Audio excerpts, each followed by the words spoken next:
फटे थे जूते बावजूद मैं इसके सीढ़ियों पर चढ़ा, सपने थे मेरे औकात से बड़ा, दुश्मन भी सर काटने से पहले सर झुकाया, जब देखा मैदान में मैं निहत्था था खड़ा। कट गए सर कट गए बाजुए, बावजूद मैं इसके देर तक लड़ा। Good morning, good afternoon, good evening. जब भी आप देख रहे हो, उम्मीद है आप खुश होंगे, तंदुरुस्त होंगे, मस्त होंगे। आ गए हैं हम लोग जीआईसी के ऑफलाइन सेंटर में और हम लोग आज क्लास 8 के साइंस एनसीईआरटी चैप्टर नंबर 15 सब नेचुरल फिनोमेना पढ़ने जा रहे हैं, यानी कि कुछ प्राकृतिक घटनाओं के बारे में। आज ये क्लास बाइलिंगुअल होने वाला है, यानी कि हिंदी मीडियम का स्टूडेंट हो चाहे इंग्लिश मीडियम का स्टूडेंट हो, है ना, सभी कोई देख सकता है, समझ सकता है। तो भाई साहब, सबसे पहली बात तो यही है ना कि यदि आप नेचुरल फिनोमेना के बारे में, चूंकि बहुत कॉमन चीज है, अलग अलग लोगों से पूछें तो उन लोगों का मान्यताएं भी अलग अलग है ना, उन लोगों की गलतफहमियां भी हैं इसके बारे में कुछ। तो सबसे पहले यदि आप धार्मिक किस्म के लोगों से पूछें तो उन लोग का ऐसा मानना है कि धरती पर कलयुग आ गया है और यहां पर पाप बढ़ता जा रहा है, जिसके वजह से भगवान का जो गुस्सा है वो आदमियों पर, इंसानों पर उतारा जा रहा है। एक बात तो अजीब ही हो गया, हम सामने बैठे हुए थे तो एक लड़का जो छोटा बच्चा है ना, वो थोड़ा सा पियक्कड़ किस्म का इंसान था, उससे पूछा कि भाई शाम शाम को जो है ना इतना ज्यादा तड़क मलक गरज क्यों होता है? तो वो जो शराबी है उसका जवाब था कि कलयुग आ गया है और यहां पर कलयुग में भगवान भी शराब पीने लगा है और शाम को वो ड्रामा करता है। सुनकर मुझे बहुत अजीब लगा। आप इसके बारे में क्या सोचते हैं? चूंकि हमारा कर्तव्य है कि हम साइंटिफिक टेम्परामेंट को अपनाएं, वैज्ञानिक दृष्टिकोण को अपनाएं, जो कि हम लोग का मौलिक कर्तव्य भी है। तो भाई साहब, हम लोग जानने की कोशिश करते हैं इसका साइंटिफिक रीजन कि क्यों जब लाइटनिंग होता है ना, तो पहले लाइट दिखाई देता है ना, बाद में उसका आवाज सुनाई देता है। इसका तो चलेंगे ही चलेंगे। थंडरिंग का क्या कारण है, लाइटनिंग का क्या कारण है, चमकता क्यों है, इसके बारे में चलेंगे, समझेंगे कि अर्थक्वेक क्यों आता है, उसके अंदर का क्या लॉजिक है, साइंटिफिक लॉजिक क्या है। जब हम लोग स्वेटर को उतारते हैं है ना, तो फिर स्वेटर जो उलन का स्वेटर होता है उसमें क्रैकलिंग का साउंड यानी चट चट का आवाज क्यों आता है? जब हम लोग स्वेटर को उतारते हैं तो हम लोग को जो बाल होता है, रोआ होता है, वो खड़ा क्यों हो जाता है? हम लोग समझेंगे कि क्या वजह है कि जब रात में हम लोग सो रहे होते हैं, मच्छरदानी लगा हुआ है और स्क्रैच करते हैं मच्छरदानी में, तो वहां पर स्पार्क क्रिएट होता है, फ्लैश ऑफ लाइट नजर आता है, चमकता हुआ लाइट नजर आता है।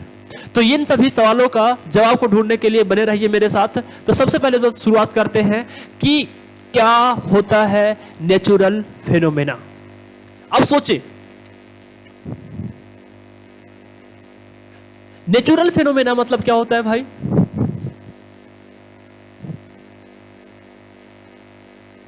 नेचुरल फिनोमेना की बात करें तो हम लोग बोलते हैं कि वे सभी घटनाएं जो नेचर में होता है, जैसे कि सूर्य का उगना, सूर्य का डूबना, लाइटनिंग होना यानी कि तड़ित होना, थंडरिंग होना, गर्जन होना, जो कि हानिकारक भी हो सकता है, हानिकारक नहीं भी हो सकता है, जो आदमियों के बिना पार्टिसिपेशन के होता है, बिना आदमियों के शामिल होने की वजह से होता है।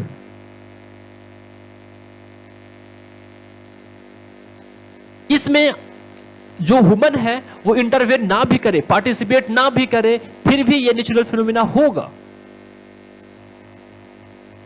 तो आपको नेचुरल फिनोमेना के बारे में समझ में आ गया। If you try to speak in English then you can say that some natural phenomena, natural phenomena like sun rays, sunrise, sunset, lightning, thundering, etc., which can be harmful, which can be dangerous, which can be harmless,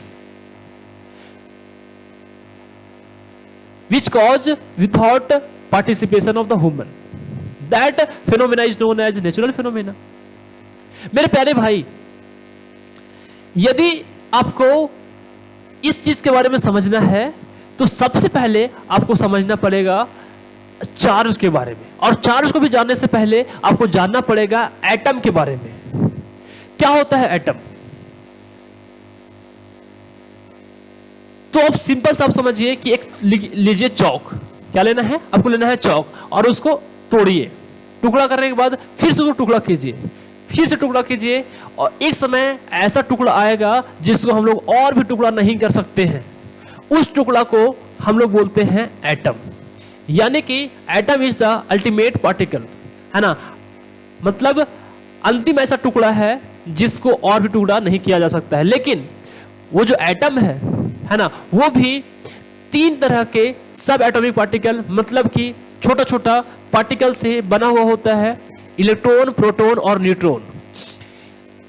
यदि atom का structure का बात करें, है ना, तो ये spherical होता है ना, और ऐसा बोला जाता है कि जो इलेक्ट्रॉन होता है ना, वो चारों तरफ एक खास रास्ता में, एक खास ऑर्बिट में मूव करते रहता है,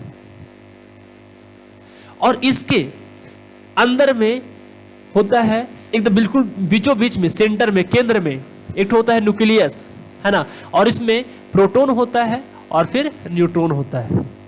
बात करें कि इलेक्ट्रॉन जो होता है, इलेक्ट्रॉन में होता है नेगेटिव चार्ज। क्या होता है? Negative charge.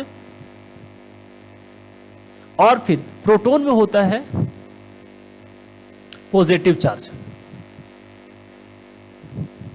और जो न्यूट्रॉन होता है वो होता है न्यूट्रल। न्यूट्रॉन क्या होता है? न्यूट्रल होता है।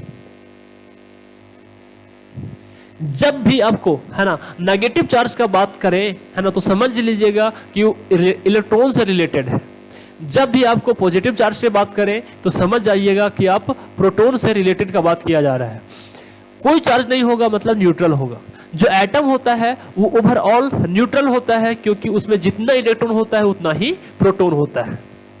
आप समझ गए ये सब थोड़ा सी बातें, है ना, कि क्या होता है इलेक्ट्रॉन, प्रोटॉन, न्यूट्रॉन। अब समझते हैं हम लोग कि क्या होता है ना, क्या चार्ज, क्या होता है चार्ज। इसके बारे में थोड़ी सी और ब्रेकअप करते हैं, तोड़ते हैं, और वही समझते हैं कि क्या होता है इलेक्ट्रिक इफेक्ट। इलेक्ट्रिक इफेक्ट मतलब जैसे आप लोग पढ़ा होगा पीछे कि जब करंट कैरिंग कंडक्टर है, एक कोई कंडक्टर है, उसे इलेक्ट्रिक करंट पास होता है ना, तो उसमें इलेक्ट्रिक करंट पास होने की वजह से वो गर्म हो जाता है। Heating effect of electric current, current का heating effect, electric current supply करने की वजह से वो जो है ना हीट हो जाता है। ये भी पढ़ा होगा कि करंट कैरिंग कंडक्टर है, मतलब कि जो कंडक्टर है उससे करंट पास हो रहा है ना, उसके चारों तरफ क्या हो जाता है, मैग्नेटिक फील्ड डेवलप हो जाता है, मतलब वो कुछ मैग्नेट के जैसा बिहेव करने लगता है। तो मेरे प्यारे भाई, चार्ज का डिफिनेशन अब आपके लिए बहुत ही आसान हो गया। यदि आप सिंपल बोले ना चार्ज का मतलब क्या है, तो आप सिंपल से बोल सकते हैं कि पॉजिटिव चार्ज और negative charge, this is known as simply electric charge.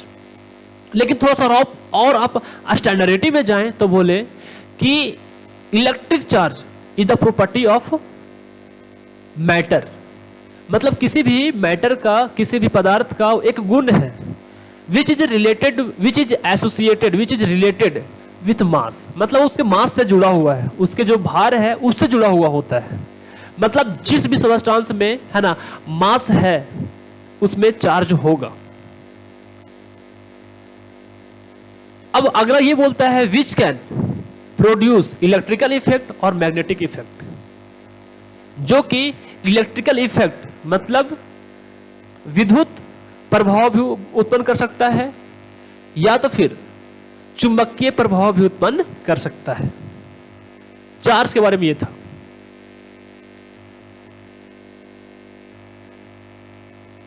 क्या बोलता है कि चार्ज होने से मैटर का प्रॉपर्टी है जो कि मास से रिलेटेड है, और उसके पास वो मास से रिलेटेड है, और वो जो है ना इलेक्ट्रिकल प्रॉपर्टी या तो फिर इलेक्ट्रिकल इफेक्ट या तो मैग्नेटिक इफेक्ट उत्पन्न कर सकता है। That is simple definition of the charge. यदि वो बात करें कि चार्ज कितना तरह का होता है, तो अभी बताया कि चार्ज 2 तरह का होता है, पॉजिटिव चार्ज, नेगेटिव चार्ज। क्या बोलते हैं, किसको बोलते हैं पॉजिटिव चार्ज, आपको 2-3 तरीके से समझाते हैं। यदि बोले कि क्या होता है पॉजिटिव चार्ज, तो अलग अलग बुक में ये लिखा हुआ है ना, कि जिसका कोई जो है ना सो उसका एग्जैक्ट डिफिनेशन सूट नहीं करता है भाई, है ना, एग्जैक्ट डिफिनेशन सूट नहीं करता है जो बुक में लिखा हुआ है। वो चार्ज सही लिखा गया, चार्ज के बारे में सही बताया गया है, लेकिन एग्जैक्ट डिफिनेशन है ना पॉजिटिव चार्ज का, नेगेटिव चार्ज का उसमें लिखा हुआ नहीं है, जो कि आगे हम लोग हायर स्टैंडर्ड में पढ़ना है। लेकिन फिर भी समझिए है ना कि कोई एक मटेरियल है, कोई क्या है, मटेरियल है, उसमें कोई एक मटेरियल है ना, वो जो है ना सो बोल सकते हैं कि वो पॉजिटिव चार्ज है, नेगेटिव चार्ज है। कब? मान लीजिए कि इसमें इलेक्ट्रॉन का मात्रा ज्यादा है, इसमें प्रोटॉन भी है, लेकिन प्रोटॉन का जो मात्रा है वो इलेक्ट्रॉन से ज्यादा है। जो प्रोटॉन भी है ना, लेकिन इलेक्ट्रॉन को जो मात्रा है ना वो प्रोटॉन से ज्यादा होगा, तो वहां पर जो चार्ज होगा उसको हम लोग बोलते हैं क्या, नेगेटिव चार्ज। क्या बोलते हैं? Negative charge. मतलब द मटेरियल है ना which contain large number of electron as compare to that of the proton, that material is known as negative charge. यानी कि सिंपली बोल सकते हैं कोई ऑब्जेक्ट है, क्या है, कोई ऑब्जेक्ट है ना, उसमें इलेक्ट्रॉन का मात्रा ज्यादा है, एक्सेस ऑफ इलेक्ट्रॉन, आप एक बार में क्या बोल सकते हैं, एक्सेस ऑफ इलेक्ट्रॉन है ना in material, this is known as negative charge. Excess of electron in material of object, कोई ऑब्जेक्ट है ना, उसके मटेरियल जो से मिलकर जो बना हुआ है उसमें यदि इलेक्ट्रॉन का संख्या ज्यादा होगा, इलेक्ट्रॉन का मात्रा ज्यादा होगा, नेगेटिव चार्ज कहते हैं। पॉजिटिव चार्ज किसको बोलते हैं? पॉजिटिव चार्ज मान लीजिए कि एक कोई ऑब्जेक्ट था है ना, उसमें इलेक्ट्रॉन का मात्रा कम था, इलेक्ट्रॉन का मात्रा क्या था, कम था, और प्रोटॉन का मात्रा ज्यादा था, प्रोटॉन का मात्रा क्या था, ज्यादा था, और इलेक्ट्रॉन का मात्रा कम था। तो बोल सकते हैं कि lack of electron, lack of electron, electron का कमी होना किसी मटेरियल में, कोई मटेरियल है ना, कोई ऑब्जेक्ट का मटेरियल है, उसमें इलेक्ट्रॉन का मात्रा कम होना, deficiency of electron, this is known as है ना पॉजिटिव चार्ज। सिंपली आपको समझ आ गया। यदि ये बात करें कि भाई साहब है ना चार्ज का खोज कौन किया था, तो एक साइंटिस्ट था जिसका नाम था थेल्स ऑफ माइलेक्टस। क्या नाम था? Thales of Miletus. उन्होंने चार्ज का कॉन्सेप्ट दिया था। और एक अगला साइंटिस्ट है जिसका नाम है कैवेंडिश। क्या नाम है? कैवेंडिश। वो ये बताया था कि चार्ज एक्चुअली एक दूसरे से कैसे इंटरैक्ट करता है, मतलब एक दूसरे से फोर्स कैसे लगाता है, एक दूसरे के ऊपर फोर्स कैसे लगाता है। तो भाई साहब है ना, यदि लाइक चार्ज होगा, भाई मान लीजिए कि मटेरियल वाला ऑब्जेक्ट है, कोई ऑब्जेक्ट है जिसमें कुछ मटेरियल से बना हुआ है, और उसमें पॉजिटिव चार्ज है, यानी कि जो ऑब्जेक्ट होगा ना वो क्या होता है? पॉजिटिव चार्ज होता है। एक ऑब्जेक्ट है जो कि नेगेटिव चार्ज है। क्या है? नेगेटिव चार्ज है। तो कैवेंडिश ने बताया कि अलग अलग जो चार्ज रहेगा, अलग अलग जो चार्ज रहेगा है ना, वो एक दूसरे को अट्रैक्ट करती है। क्या करती है? अट्रैक्ट करती है, एक दूसरे को आकर्षित करती है। कौन बताया था? Cavendish, Henry Cavendish. अट्रैक्ट करता है। Unlike charge attract to each other. बोलता है कैवेंडिश ये भी बताया कि यदि दोनों लाइक चार्ज होगा, दोनों क्या होगा? लाइक चार्ज होगा है ना, तो एक दूसरे को रिपेल करेगा, एक दूसरे को क्या करेगा? रिपेल करेगा, एक दूसरे को दूर हटाएगा। This is the meaning of है ना law of interaction which was given by the Henry Cavendish. अब हम लोग ये चलते हैं कि चार्ज के बारे में तो समझ में आ गया है ना। यदि ये बोले कि चार्ज ऑब्जेक्ट क्या होता है, किसको बोलते हैं चार्ज ऑब्जेक्ट? भाई आपको चैप्टर पढ़ा रहे हैं, कहीं बोल दिया कि चार्ज ऑब्जेक्ट है, आपको समझ ही नहीं आएगा। चार्ज ऑब्जेक्ट मतलब ऐसा ऑब्जेक्ट जिसमें पॉजिटिवली या तो फिर नेगेटिवली चार्ज होता है, उसको बोलते हैं चार्ज ऑब्जेक्ट। अब आप सोच रहे होंगे कि अब समझा दिया चार्ज ऑब्जेक्ट क्या होता है, अनचार्ज भी तो बता दीजिए। ऐसा ऑब्जेक्ट जिसमें कोई चार्ज नहीं होता है, न्यूट्रल होता है, अनचार्ज ऑब्जेक्ट कहते हैं। अब एक चीज और आप सोच रहे होंगे कि चार्ज ऑब्जेक्ट आप बोल रहे हैं, उसको चार्ज कैसे किया जाता है भाई? मोबाइल को तो हम लोग चार्जर लगाकर उसको चार्ज कर देते हैं, कोई ऑब्जेक्ट को कैसे चार्ज करेंगे? तो मेरे प्यारे भाई, है ना, चार्जिंग करने का आपको समझना पड़ेगा पहले कि क्या होता है चार्जिंग, क्या होता है चार्जिंग। ठीक है, तो बोलेंगे चार्जिंग क्या है? एक ऐसा प्रोसेस है, एक ऐसा प्रोसेस है जिससे कोई ऑब्जेक्ट को, कोई न्यूट्रल जो ऑब्जेक्ट होता है ना, कोई खास पार्टिकुलर न्यूट्रल ऑब्जेक्ट जो होता है, न्यूट्रल कंडक्टिंग भी हो सकता है, नॉन कंडक्टिंग भी हो सकता है ना, उसको जो चार्ज करने का, है ना, उसमें इलेक्ट्रिक चार्ज, पॉजिटिवली चार्ज या फिर नेगेटिवली चार्ज करने का जो प्रोसेस होता है उसको बोलते हैं charging. The process of making an object charge, this is known as charging. किसी भी ऑब्जेक्ट को, है ना, पॉजिटिवली चार्ज या फिर नेगेटिवली चार्ज करने का या फिर पॉजिटिव चार्ज बनाने का जो प्रक्रिया होता है, प्रोसेस होता है, उसको बोलते हैं चार्जिंग। अब जो चार्जिंग है ना, वो 2-3 तरह का होता है। कितने तरह का होता है? 3 तरह का होता है। तीनों के बारे में एक एक करके बताते हैं। पहला होता है चार्जिंग बाय रबिंग, मतलब एक दूसरे को दो तो सुटेबल ऑब्जेक्ट को लेते हैं, उसको रब करते हैं तो एक पॉजिटिव चार्ज हो जाता है, एक तो नेगेटिव चार्ज हो जाता है। पूरा डिटेल में बताते हैं कैसे होता है। दूसरा होता है कंडक्शनल चार्ज। क्या होता है? Charging by conduction. जो चार्ज ऑब्जेक्ट है उसको अनचार्ज ऑब्जेक्ट के कांटेक्ट में रख देते हैं, चार्ज हो जाता है।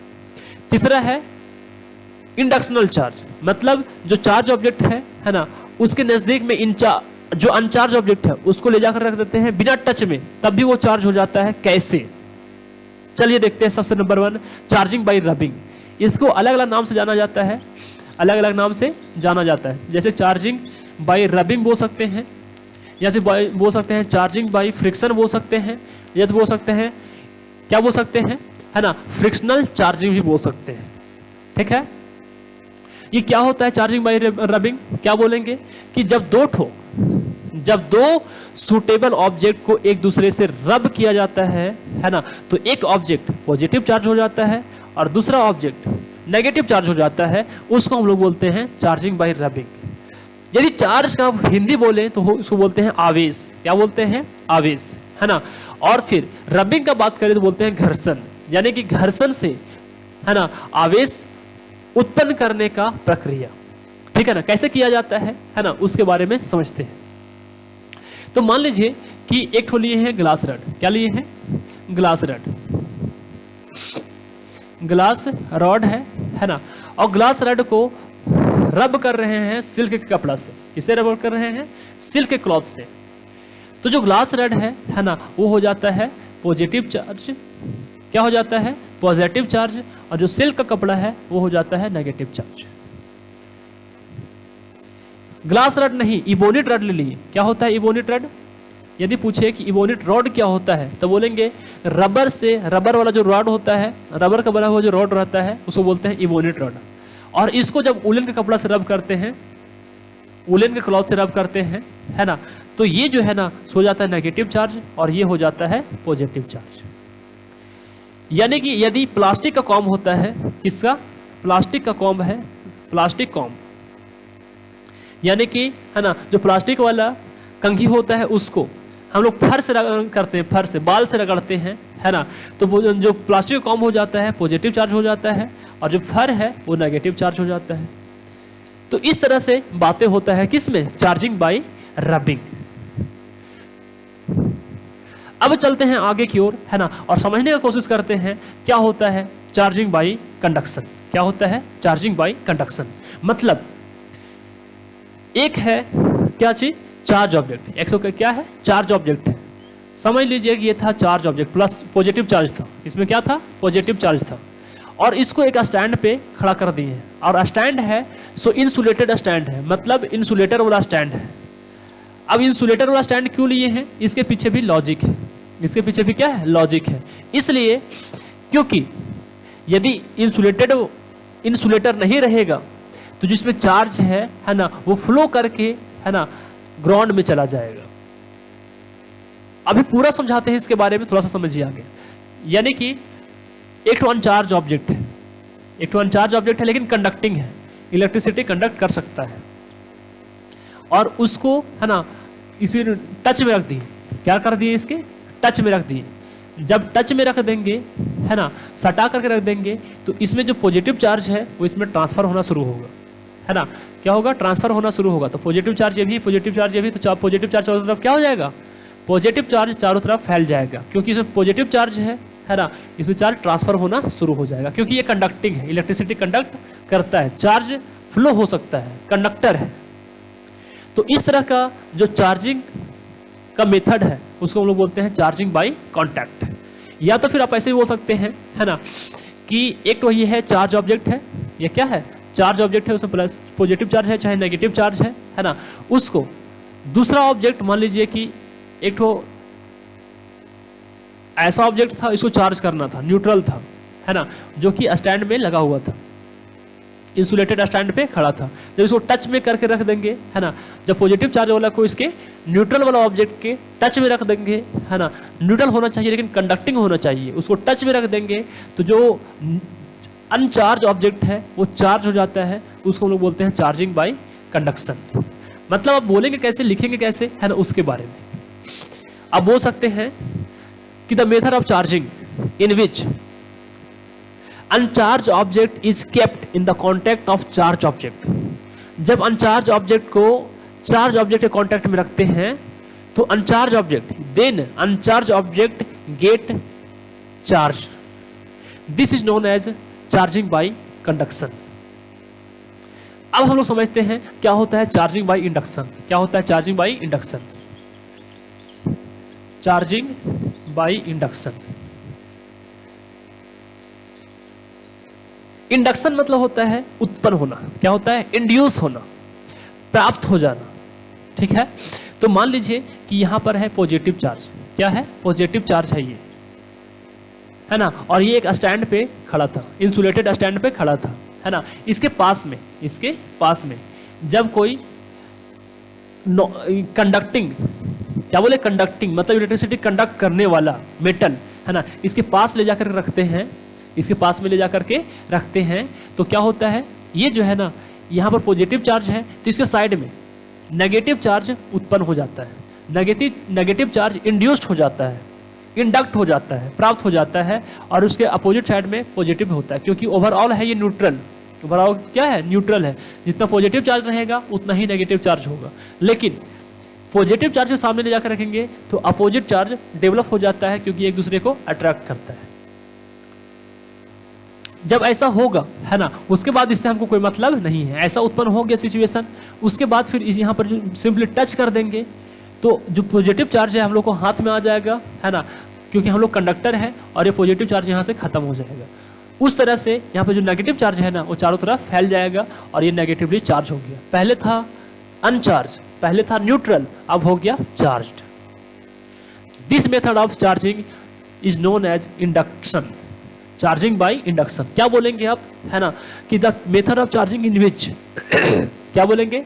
The method of charging in which uncharge object is kept nearer to the charge object, not in the touch, then uncharge object get charged, uncharge object gets charge. This is known as charging by induction. अब चलते हैं, है ना, charging का process खत्म हो गया, है ना। अब थोड़ा सा समझ लेते हैं कि आपको एक एक्सपेरिमेंट से, है ना, जो कि चार्जिंग बाय रबिंग पर था, क्या बोलता है? क्या बोलता है? ये बोलता है कि प्लास्टिक का कॉम्ब है, चाहे तो फिर रिफिल है, उससे अपने बालों में रगड़ते हैं और छोटा छोटा पीस ऑफ पेपर है उसके पास ले जाते हैं, तो उसको अट्रैक्ट क्यों करता है, उसको अपनी तरफ आकर्षित क्यों करता है? वो तो है न्यूट्रल। हेनरी कैवेंडिश क्या बताया कि अनलाइक चार्जेस अट्रैक्ट करती है एक दूसरे को, वहां तो अनलाइक चार्जेस नहीं है, एक होता चार्ज ऑब्जेक्ट, एक होता न्यूट्रल ऑब्जेक्ट, फिर क्यों अट्रैक्ट करती है? समझिए क्या बोले, ये था चार्ज ऑब्जेक्ट। क्या था? चार्ज ऑब्जेक्ट था। ये था न्यूट्रल, पीस ऑफ पेपर, छोटा सा पीस ऑफ पेपर, बहुत सारा होगा, है ना, लेकिन सबको नहीं दिखा रहे हैं, सबको दिखा नहीं रहे। जब इसके जब पास ले जाते हैं, जब इसके पास ले जाते हैं, है ना, तो यहाँ पर इसके अपोजिट में, इसके सामने में, इसके विपरीत चार्ज इंड्यूस्ड हो जाता है, जैसे इंडक्शन में बताएं, ठीक है ना। और इसके अपोजिट में रहता है क्या, पॉजिटिव चार्ज। चूंकि अपोजिट चार्ज इंड्यूस्ड हो गया, अपोजिट चार्ज उत्पन्न हो गया, जिसके वजह से जो न्यूट्रल ऑब्जेक्ट है उसको चार्ज ऑब्जेक्ट अट्रैक्ट कर लेती है, अपनी तरफ आकर्षित कर लेती है। तो this is all about the explanation of, है ना, why do अनचार्ज object attracted toward the charge object. चलते हैं आगे की ओर समझने की ओर, है ना, और समझते हैं कि क्या हम लोग इलेक्ट्रोस्कोप के बारे में बहुत अच्छे से जान सकते हैं, किसने इसका खोज किया था इसके बारे में। तो इलेक्ट्रोस्कोप को खोज किसने किया था, आपको कमेंट में लिखते हैं, है ना, और आप भी लिखिए कि एक्चुअली जो इलेक्ट्रोस्कोप है उसका खोज किसने किया था। तो समझते हैं इलेक्ट्रोस्कोप क्या होता है। तो बोलेंगे इलेक्ट्रोस्कोप क्या है। इलेक्ट्रोस्कोप एक इलेक्ट्रिकल डिवाइस है। क्या है, एक डिवाइस है, मशीन है ना, जो किसी भी ऑब्जेक्ट में चार्ज है कि नहीं है उसका पता लगाता है। यानी कि electroscope is a device which detect the presence of charge in the charge object, या तो फिर विच डिटेक्ट और सिंपली विच डिटेक्ट चार्ज ऑब्जेक्ट। कैसे चार्ज को पता करता है ये, उसके बारे में समझते हैं। इसमें होता क्या है, ये जो इंस्ट्रूमेंट है ना, उसमें होता है ग्लास जार होता है। क्या होता है, ग्लास जार होता है। समझ लीजिए ग्लास जार है और इसमें एक तो पिन लगा हुआ रहता है। क्या लगा हुआ रहता है, पिन लगा हुआ रहता है, और उस पिन से एल्युमिनियम का जो फॉइल है वो अटैच रहता है। एल्युमिनियम का फॉइल अटैच रहता है। अब एल्युमिनियम का फॉइल इसमें क्या कर रहा होता है ना, उसके बारे में समझिए। एल्युमिनियम का फॉइल इसमें अटैच है। अब ये क्या कर रहा होता है उसके बारे में, तो देखिए, जब यहाँ पर पॉजिटिव चार्ज मान लीजिए है रॉड, एक तो पॉजिटिवली चार्ज रॉड लिए, है ना, यानी कि चार्ज रॉड लिए, पॉजिटिव चार्ज था, उसको रखें। तो भाई एक बात याद रखना आप हमेशा कि जब कंडक्टर होगा ना, उससे जब चार्ज ऑब्जेक्ट को सटाते हैं तो उसमें चार्ज तो आता है, लेकिन चार्ज क्या होता है, वहां रहता नहीं, एक जगह पर रुका हुआ नहीं रहता है। वो चार्ज फ्लो करना शुरू करता है, क्योंकि उसमें इलेक्ट्रॉन्स होता है, क्या बोलता है, फ्री इलेक्ट्रॉन्स होते हैं, है ना, और वो क्या करता है, एक जगह पर रखता नहीं, उसको चार्ज को आगे कैरी करता है, आगे फ्लो हो जाता है चार्ज। तो ये कंडक्टर है, मेटल का लगा हुआ था पिन, है ना, जब इससे उसको सटाएं तो ये पॉजिटिव चार्ज हुआ, ये पॉजिटिव चार्ज इसमें ट्रांसफर होना शुरू हुआ, और इसमें पॉजिटिव चार्ज गया, इसमें पॉजिटिव चार्ज गया, इसमें पॉजिटिव चार्ज गया। भाई साहब, जब पॉजिटिव चार्ज गया तो जैसे कि बताया था हेनरी कैवेंडिश, है ना, कि जो लाइक चार्ज जो होता है वो एक दूसरे को रिपेल करती है। तो देखो यहाँ पर लाइक चार्जेज था, तो पहले यदि सटा हुआ रहेगा, ऐसा रहेगा, सटा हुआ रहेगा, है ना, तो अब फैल जाएगा। ये है कॉन्सेप्ट किसका, इलेक्ट्रोस्कोप का। चलते हैं आगे की ओर, है ना, और समझने का कोशिश करते हैं। इलेक्ट्रोस्कोप तो समझ में आ गया आपको, है ना। अब चलते हैं आगे कि हम लोग लाइटनिंग को जानने के लिए और क्या क्या चीज है ना, जो हम लोग को जानना जरूरी है। लाइटनिंग को जानने से पहले और हम लोग को क्या क्या ऐसा बात है ना, जो जानना जरूरी है। तो भाई साहब, आपको जानना जरूरी है एयर के बारे में। किसके बारे में, एयर के बारे में। मेरे प्यारे भाई, जो एयर होता है वो इंसुलेटर होता है, इलेक्ट्रिसिटी कंडक्ट नहीं करता है। लेकिन जब ऐसा कंडीशन आ जाए कि दो सरफेस है, एक सरफेस ये है, एक सरफेस ये है, और इसमें एक जो सरफेस है उसमें चार्ज का मात्रा बहुत ज्यादा बढ़ जाए, और जो दूसरा चार्ज है, दूसरा जो सरफेस है उसमें भी अपोजिट चार्ज बहुत ज्यादा अमाउंट में बढ़ जाए, बहुत ज्यादा मात्रा में बढ़ जाए, तो इसके बीच में जो एयर गैप है ना, वो चार्ज को कंडक्ट करना शुरू कर देती है ना। और चार्ज को जब कंडक्ट करेगी तो एक तरफ है नेगेटिव चार्ज, एक तरफ है पॉजिटिव चार्ज, मिलेगा तो फ्लैश ऑफ लाइट प्रोड्यूस होता है, यानी कि बहुत चमकदार लाइट प्रोड्यूस होता है, जिसको हम लोग बोलते हैं स्पार्क। क्या बोलते हैं, स्पार्क। मतलब कि पॉजिटिव चार्ज, नेगेटिव चार्ज, है ना, हवा में भी रहेगा, है ना, और बहुत ज्यादा उसका मात्रा बढ़ जाएगा तो इलेक्ट्रिक चार्ज कंडक्ट करना शुरू हो जाएगा और स्पार्क क्रिएट करता है, मतलब ब्राइट लाइट उत्पन्न करता है।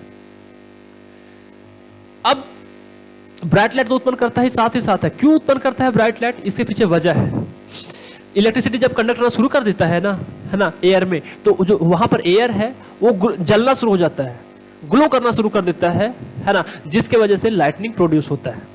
और वहां पर हीट भी प्रोड्यूस होता है, क्योंकि जो उस दो सरफेस में जो इलेक्ट्रिकल चार्ज था है ना, वो हीट एनर्जी में कन्वर्ट हो जाता है। वहां पर साउंड भी प्रोड्यूस हो सकता है, क्योंकि जो उसमें इलेक्ट्रिकल चार्ज रहता है वो साउंड एनर्जी में भी कन्वर्ट हो सकता है। तो यही बेसिक मेथड का इस्तेमाल करेंगे लाइटनिंग में। अब लाइटनिंग में क्या हो रहा होता है उसके बारे में आपको समझाते हैं, ध्यान से समझिएगा है ना। लाइटनिंग,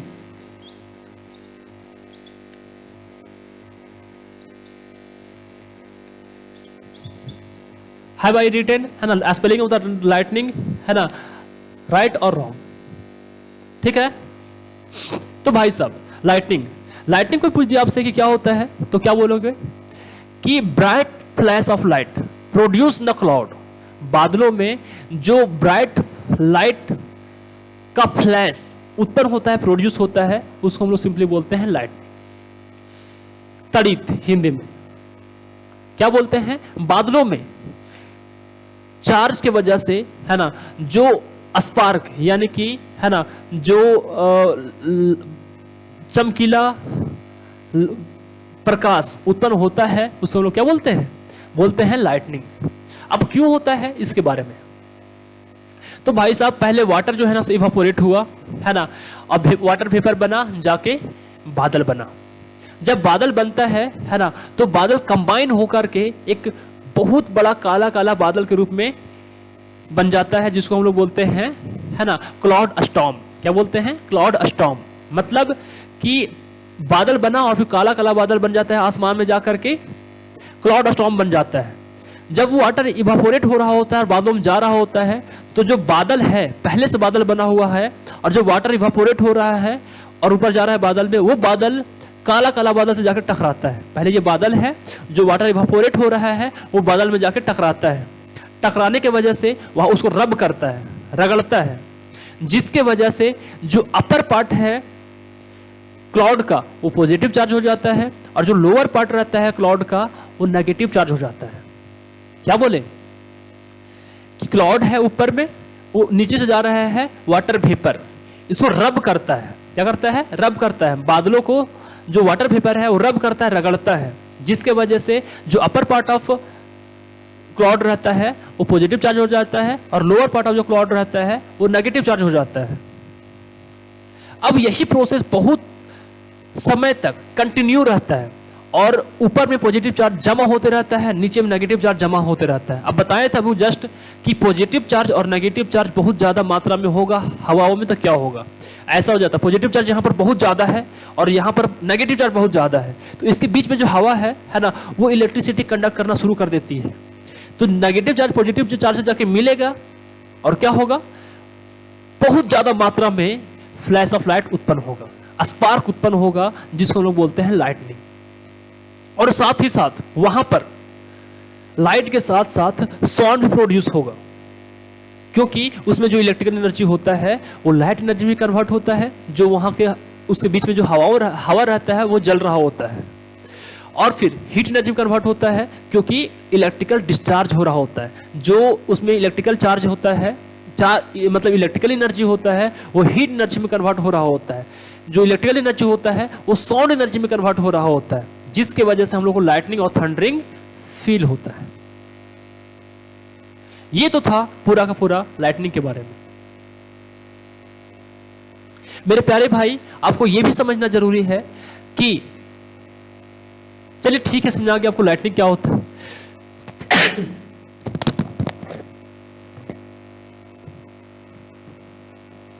सॉरी भाई,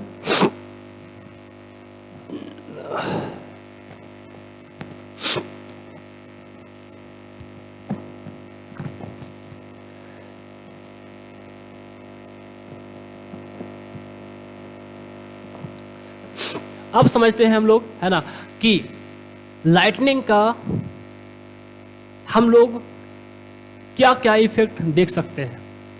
तो लाइटनिंग के वजह से बहुत सारा जो प्रॉपर्टी है वो बर्बाद हो सकता है ना। जब लाइटनिंग होगा और वहाँ पर इलेक्ट्रिकल स्पार्क होगा और कोई आदमी रहेगा, उसका जान भी जा सकता है ना, यानी कि प्रॉपर्टी का भी लॉस हो सकता है, लाइफ का भी लॉस हो सकता है। अब सवाल ये आता है ना, कि हम लोग लाइटनिंग से अपने आप को कैसे प्रोटेक्ट कर सकते हैं, लाइटनिंग से कैसे अपने आप को प्रोटेक्ट कर सकते हैं।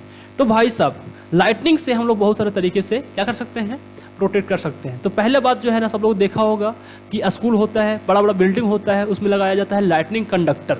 क्या लगाया जाता है, लाइटनिंग कंडक्टर लगाया जाता है। और लाइटनिंग कंडक्टर क्या होता है ना, एक तरह का समझ लीजिए कि बिल्डिंग है, मान लीजिए कि इतना ऊपर बहुत ज़्यादा बिल्डिंग है, ये बिल्डिंग के ऊपर बिल्डिंग है और बिल्डिंग के ऊपर बनाया हुआ रहता है ना, एक ऐसा रॉड लगाया हुआ रहता है ना, ऐसा, इसको बोलते हैं लाइटनिंग कंडक्टर। ये करता क्यों है, लाइटनिंग कंडक्टर बोलते हैं। और यह क्या करता है, तो भाई साहब है ना, हम लोग जानते हैं कि जो बादल है ना, वो ऊपर होता है, काफ़ी ऊपर होता है ना, और जो चीज़ जितना ज़्यादा हाइट पे होगा वहाँ पर लाइटनिंग स्ट्राइक होने का मतलब कि चांसेस ज़्यादा होता है, लाइटनिंग स्ट्राइक होने का चांसेस ज़्यादा होता है। तो ये भी बिल्डिंग भी ऊंचा है और ये भी ऊंचा है, तो बोलता है कि और भी उसके ऊपर में एक मेटल का रॉड लगा दो, ताकि इलेक्ट्रिकल जो लाइटनिंग होगा है ना, जो लाइटनिंग स्ट्राइक होगा वो उस मेटल के कंडक्टर पर हो, ना कि बिल्डिंग पर हो। अब लाइटनिंग इस पर होगा तो क्या होगा, ये रहता है नीचे से नीचे है ना, ग्राउंड में उसको गाड़ा हुआ रहता है, ग्राउंड में उसको दबाया हुआ रहता है। तो क्या होता है, जैसे लाइटनिंग स्ट्राइक होता है, इसमें चार्ज आता है, तो चार्ज जो है ना फ्लो करके फटाफट चला जाता है नीचे। तो जो प्रॉपर्टी है, जो बिल्डिंग है, उस पर लाइटनिंग स्ट्राइक होने की जो संभावना है वो कम हो जाता है। सिंपली बोले, लाइटनिंग कंडक्टर इसलिए लगाया जाता है ताकि जो लाइटनिंग स्ट्राइक उस बिल्डिंग पे होने वाला है ना, उससे उसको बचाया जा सके। अब बोलोगे कि लाइटनिंग स्ट्राइक बिल्डिंग पे कैसे होगा सर, क्योंकि है ये बहुत ऊंचा, और जब बादलों में लाइटनिंग होगा है ना, तो उसका प्रभाव जो है ना, उसका जो लाइट है, हीट है, हम बोल सकते हैं कि जो आवाज़ है, साउंड है, उस बिल्डिंग में जाएगा, जो कि यहाँ पर रहने वाला जो आदमी है उसको क्या हो सकता है, प्रॉब्लम हो सकता है। यदि लाइटनिंग स्ट्राइक हुआ है ना, तो जो करंट है वो भी फ्लो हो सकता है ना, और फिर दिक्कत हो सकता है। तो ये था है ना, लाइटनिंग कंडक्टर का इस्तेमाल करके जो बड़ा बड़ा बिल्डिंग है ना, उसको हम लोग प्रोटेक्ट कर सकते हैं। या अब हम लोग अपने आप को कैसे प्रोटेक्ट करेंगे, हम लोग अपने आप को कैसे प्रोटेक्ट करेंगे, तो बोलता है कि बहुत सारा तरीका है ना, जिससे अपने आप को तुम क्या कर सकता है, प्रोटेक्ट कर सकता है। यदि आप जंगल में हो, क्या है, जंगल में हो है ना, तो पहली बात, अब बड़ा बड़ा जो पेड़ है उसके नीचे जाकर के अपना आश्रय नहीं लो, क्योंकि बड़ा बड़ा बिल्डिंग है, बड़ा बड़ा पेड़ है, उसमें लाइटनिंग स्ट्राइक होने का जो संभावना है वो ज़्यादा होता है। अब छोटे पेड़ के पास जाओ और वहाँ पर ठहरना चाहते हो तो ठहरो, और यदि आप नहीं चाहते हो कि पेड़ के पास रहे ही नहीं है ना, यदि आप आसपास ग्राउंड में हैं तो आप बोल सकते हैं है ना, कि आप खड़ा ना रहें, क्योंकि आपका हाइट ज़्यादा है ना, हाइट ज़्यादा होने की वजह से आपका पर लाइटनिंग होने की जो संभावना है वो ज़्यादा हो सकता है। तो आप क्या करें, बैठ जाना है ना, पलती मारकर नहीं, घुटने के बल है ना, और फिर सर हेड डाउन कर लेना है ना। That's a simple method to protect us from the lightning strike. और भी बहुत सारा तरीका है कि आप जो है ना, सो यदि घर में है ना, तो आप क्या कर सकते हैं, घर में है तो फिर सुरक्षित है ना। यदि मौसम ख़राब है, बारिश होने वाला है, ठंडिंग होने वाला है, ऐसा कंडीशन है, तो आप घर से बाहर नहीं निकलो है ना, आप जो है ना, सो उसको थोड़ा सा वेट कर लो है ना, उसके बाद आपको घर से बाहर निकलना है। आप बहुत सारा ऐसा तरीका भी जानते होंगे जिससे अपने आप को हम लाइटनिंग स्ट्राइक से बचा सकते हैं। हम लोग चलते हैं है ना आगे की ओर, अर्थक्वेक के बारे में। किसके बारे में चलते हैं, अर्थक्वेक के बारे में। अर्थक्वेक क्या चीज़ है और इससे है ना क्या होता है। तो फर्स्ट पार्ट आपका कंप्लीट होता है ना, लाइटनिंग। अब चलते हैं अर्थक्वेक की ओर।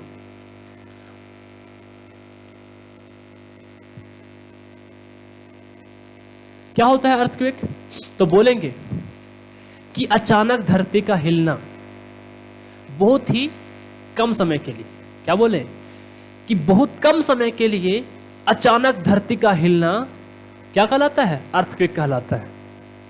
और अर्थक्वेक जो है ना, सो प्रायः आते रहता है, होते रहता है। लेकिन कभी कभी ऐसा होता है कि जो धरती का हिलना, अर्थक्वेक इतना कम मात्रा में होता है, उसका तीव्रता इतना कम होता है कि हम लोग को फील ही नहीं होता।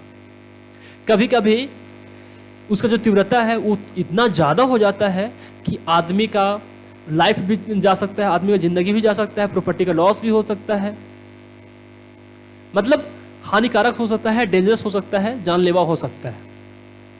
तो आपको समझ में आया अर्थक्वेक का मतलब क्या होता है? Sudden shaking of the earth for the short period of time, this is known as earthquake. अब अर्थक्वेक बहुत सारा है ना समय में, अलग अलग टाइम में, अलग अलग जगह पर आया है, जो कि बहुत सारा प्रॉपर्टी का, बहुत सारा लाइफ को डैमेज किया है। सबसे अब हाल फिलहाल में ही देखिए 2001 में 26 जनवरी है ना, जब हम लोग गणतंत्र दिवस को सेलिब्रेट कर रहे थे, गुजरात के भुज में खतरनाक तरीके से आया था है ना अर्थक्वेक, और वहाँ पर बहुत सारा लाइफ को डैमेज किया था।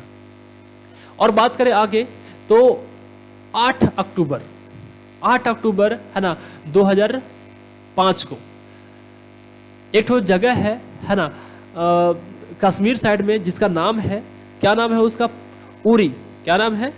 उरी है ना। वहाँ पर आया था अर्थक्वेक, जो कि लाइफ को, और जो लाइफ है चाहे प्रॉपर्टी है, उसका बहुत ज़्यादा डैमेज हुआ था। 2004 में है ना अर्थक्वेक आने की वजह से इंडियन ओशियन में सुनामी आ गया था। तो ये था सब कुछ छोटी सी जानकारी जो कि आपको समझना है अर्थक्वेक के बारे में, है ना। अब चलते हैं हम लोग थोड़ा सा अर्थ के स्ट्रक्चर के बारे में समझते हैं, स्ट्रक्चर ऑफ अर्थ के बारे में। उसके बाद आपको है ना अर्थक्वेक के बारे में समझने में काफ़ी आसानी होगा। तो अर्थ जो है ना, अर्थ उसके 3 क्रस्ट है, 3 ठो लेयर है ना। सबसे जो अंदर का लेयर होता है, है ना, उसको बोलते हैं कोर। क्या बोलते हैं? कोर। और ये जो कोर होता है ना, वो आयरन से बना हुआ होता है ना। और ये अधिकतर पार्ट इसका, मोस्ट ऑफ द पार्ट जो है ना सो लिक्विड होता है ना। बहुत ज़्यादा इसमें हीट होता है, प्रोड्यूस होता है, ही गर्म होता है ना। और एक ना हाई टेम्परेचर होता है, वो जो है ना सो सॉलिड के फॉर्म में भी बहुत कम मात्रा में होता है। उसको बोलते हैं कोर, यानी कि inner most part of the earth, this is known as core. जो मिडिल पार्ट है ना अर्थ का, उसको बोलते हैं हम लोग मेंटल। क्या बोलते हैं? मेंटल। और मेंटल जो होता है ना, उसमें भी काफ़ी हीट होता है, क्योंकि कोर से जो हीट होता है ना, वो हीट इसमें ट्रांसफर होते रहता है मेंटल में। हीट इसमें ट्रांसफर होते रहता है मेंटल में। आया कि ना आया? Mental is the middle part of the अर्थ। आया कि ना आया? मिडिल लेयर ऑफ द अर्थ। और जो सबसे अपर लेयर होता है अर्थ का, है ना, उसको बोलते हैं हम लोग अर्थ क्रस्ट या तो फिर लिथोस्फेयर। ठीक है ना। तो अर्थ क्रस्ट ये आपको समझाया, सबसे ऊपर वाला पार्ट होता है ना। और इसमें भी अलग अलग लेयर होता है। समझने वाली बात ये है ना कि सबसे अंदर में होता है क्या, समझ लीजिए लावा, बहुत हाई टेम्परेचर लिक्विड। ठीक है ना। और उसके ऊपर बहुत सारा क्या होता है, उसके ऊपर बहुत सारा चट्टान होते हैं, बहुत बड़ा बड़े समझ लीजिए कि चट्टान का टुकड़ा होता है ना। उसको हम लोग बोलते हैं प्लेट। क्या बोलते हैं? प्लेट, या फिर बोल सकते हैं टेक्टोनिक प्लेट। ठीक है ना। और वो क्या होता है, एक दूसरे से के टच में, जो उसमें प्लेट्स होते हैं है ना, उसमें जो प्लेट्स होते हैं वो एक दूसरे के टच में रब करते रहता है, रगड़ते रहता है, जैसे एक दूसरे के ऊपर स्लाइड करते रहता है। समझाया कि ना आया? अब समझ लेते हैं है ना कि अर्थक्वेक क्यों होता है। Cause of earthquake.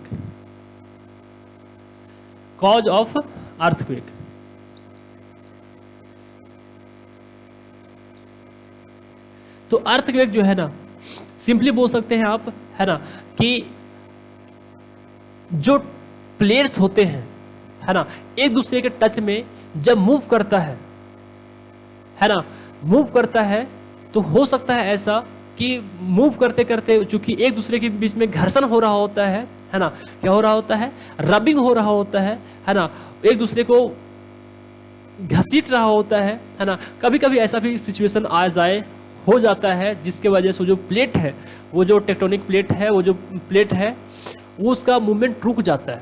रुक जाने की वजह से उसमें इतना ज़्यादा प्रेशर क्रिएट हो जाता है कि वो फट जाता है। फट जाने की वजह से वहाँ पर क्या होता है, उस पर्टिकुलर एरिया पे अर्थक्वेक आ सकता है। ये तो था पहला रीज़न, है ना, अर्थक्वेक आने का पहला रीज़न। अब जो है ना, सो दूसरा रीज़न ये है अर्थक्वेक आने का कि टेक्टोनिक प्लेट का जो अंदर मूवमेंट है ना, उसमें डिस्टर्बेंस होने के वजह से, जो प्लेट है ना, उसमें डिस्टर्बेंस आता है। प्लेट में डिस्टर्बेंस आने की वजह से क्या होगा, है ना, अर्थक्वेक आता है।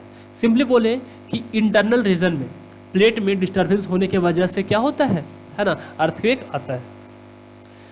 यदि ये बोले, है ना, कि सिस्मिक जोन क्या होता है, आपको समझ में आया, है ना, कि अर्थक्वेक आने का क्या वजह है ना। सिंपल सी भाषा में सिस्मिक जोन क्या होता है, तो बोलेंगे सिस्मिक जोन ऐसा एरिया होता है, ऐसा क्षेत्र होता है जहां पर अर्थक्वेक आने का संभावना ज़्यादा होता है, या फिर अर्थक्वेक वहाँ पर ज़्यादा आया है पहले। इस बेसिस पे हम लोग बोल सकते हैं कि वहाँ पर अर्थक्वेक आने का संभावना ज़्यादा है, भूकंप आने की संभावना ज़्यादा है। द सिस्मिक जोन और दोज एरिया, है ना, which is prone to be, है ना, अर्थक्वेक फ्रिक्वेंटली। बार बार वहाँ पर भूकंप आने का संभावना है ना, या फिर आते रहता है, उस एरिया को हम लोग बोलते हैं क्या, सिस्मिक जोन। अब सिस्मिक जोन जो होता है ना, उसमें उन लोग को जो, चूंकि वहाँ पर अर्थक्वेक बार बार आते रहता है, तो वहाँ के जो लोग हैं वो अपने आप को इस तरह से बना लिए हैं कि अर्थक्वेक आता भी है तो उन लोग को बहुत ज़्यादा डैमेज नहीं होता है। सबसे पहली बात क्या क्या किया है उन लोगों ने, तो बोलता है कि अपना घर उन लोग ऐसा बनाया है ना, किससे, लकड़ी का इस्तेमाल करके, चाहे फिर मड का इस्तेमाल करके, है ना, कि यदि धरती हिलेगा भी, है ना, तो घर गिरेगा नहीं, और घर गिर भी गया तो उसको ऐसा घर बनाता है ताकि ज़्यादा महंगा ना हो, फिर से घर बनाया जा सके। और आजकल ऐसा टेक्नोलॉजी भी आ गया है ना, जो कि वो अर्थक्वेक पर, उस पर कोई असर नहीं होगा। अर्थक्वेक आएगा भी तो उस तरह का बिल्डिंग नहीं गिरेगा। और फिर आप वहां पर जो घर होता है ना, उसमें जो दीवार में लगा हुआ हो फोटोज होते हैं, है ना, चाहे तो फिर फोटो फ्रेम होता है, उसको इस तरीके से लगाता है कि यदि धरती हिले भी तो गिरे ना। जो कबर्ड होता है ना, उसको इस तरह से लगाया जाता है ना, कि जो है ना, सो दीवार में वो फिक्स रहे, भूकंप आए तो आदमी के ऊपर ना गिरे। इस तरह से हर चीज को वहां पर फिक्स करके बनाया जाता है।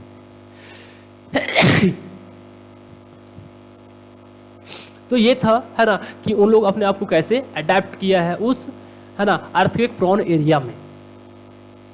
अब हम लोग समझते हैं कि अर्थक्वेक को मेजर करने का क्या कोई पैमाना है, क्या कोई डिवाइस है जो ये बता सकता है कि अर्थक्वेक कितना पावरफुल था या कितना स्लो था।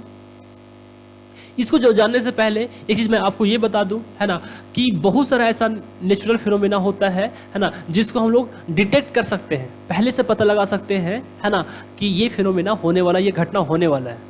लेकिन अर्थक्वेक एक ऐसा फिनोमेना है ना, जिसको हम लोग प्री एजम्पशन या प्रिडिक्ट नहीं कर सकते हैं, पहले पता नहीं लगा सकते हैं कि कब अर्थक्वेक आने वाला है या नहीं आने वाला है।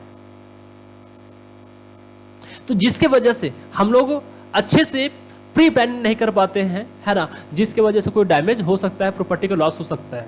लेकिन एक मोटा मोटी बात ये है कि हम लोग पहले से अपने आप को ऐसा मजबूत कर लेते हैं, जो सिस्मिक जोन में लोग रहता है वहाँ पर, कि अर्थक्वेक कभी भी आए उन लोग को ज़्यादा नुकसान ना हो। चलते हैं आगे, समझते हैं क्या होता है सिस्मोग्राफ। तो बोलेंगे सिस्मोग्राफ एक ऐसा डिवाइस है ना, जो अर्थक्वेक के जो तीव्रता है ना, जो अमाउंट है उसको मेजर करता है।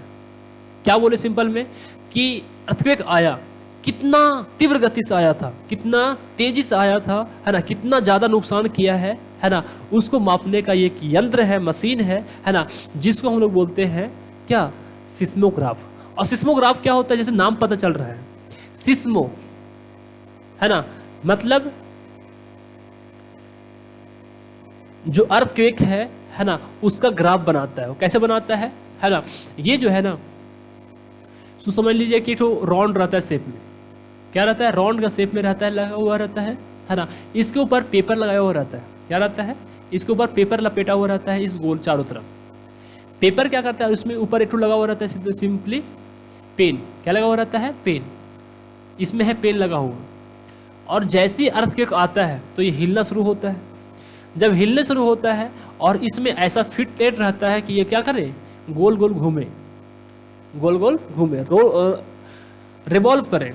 तो जब गोल गोल घूमेगा है ना, और जब अर्थक्वेक आता है ना, तो ये जो क्या होता है, वाइब्रेट करता है, क्या करता है, वाइब्रेट करता है, इधर उधर मूव करता है। तो जिसके वजह से इसमें ऐसा ऐसा ग्राफ बनता है, ऐसा ऐसा ग्राफ बनता है ना, जिससे इस ग्राफ से ये पता चलता है ना, जो उस तरह का साइंटिस्ट है, उस तरह का जो एक्सपर्ट है ना, वो लोग समझ जाता है कि एक्चुअली कितना तेजी से, कितना है ना फास्टली, कितना जो है ना तीव्र गति से अर्थक्वेक आया था। ग्राफ का है ना, जो ये दो पिच है ज़्यादा होगा, ग्राफ मतलब वो जो अर्थक्वेक है वो बहुत तेजी तीव्र गति से आया था। कम होगा है ना, तो बोलेंगे कि जो अर्थक्वेक है ना, वो जो है ना सो बहुत कम वेग से आया था, कम तीव्रता था उसका। जो सिस्मोग्राफ होता है ना, उसमें 1 से लेकर 12 तक मेजरमेंट होता है ना, 1 से लेकर 12 तक है ना, 1 से लेकर 12 तक। और उसमें हम लोग उसका जो अर्थक्वेक का फ्रीक्वेंसी है उसको मेजरमेंट करते हैं। ये था है ना कुछ बारे में। अब इसका स्केल होता है, क्या होता है, स्केल। तो एक स्केल बनाया गया था है ना, कि जिस तरह से हम लोग लंबाई को मीटर में नापते हैं है ना, सेंटीमीटर मतलब लंबाई को मीटर सेंटीमीटर में नापते हैं, उसी तरह से भूकंप को हम लोग किस में नापेंगे, भूकंप को हम लोग किस में नापेंगे। तो एक तो रिचर्ड नाम का स्केल था, रिचर्ड क्या था, रिचर्ड स्केल बनाया गया था, जिसमें 1 से 12 तक नंबर लिखा हुआ था, और जो कि ये बताता है कि उसमें कितना उसका मेजरमेंट है, कितना उसका कितना तीव्र गति से भूकंप आया है उसके बारे में बोलता ये है ना, कि आप यदि घर में हो, यदि घर के बाहर हो है ना, तो अपने आप को अर्थक्वेक से है ना का जो डेंजरस इफेक्ट है उससे अपने आप को आप कैसे बचा सकते हैं। तब बोलता है कि यदि आप गाड़ी में चल रहे हो है ना, तो आप जो है ना सो गाड़ी से बाहर मत उतरो, गाड़ी में ही आप सेफ हो।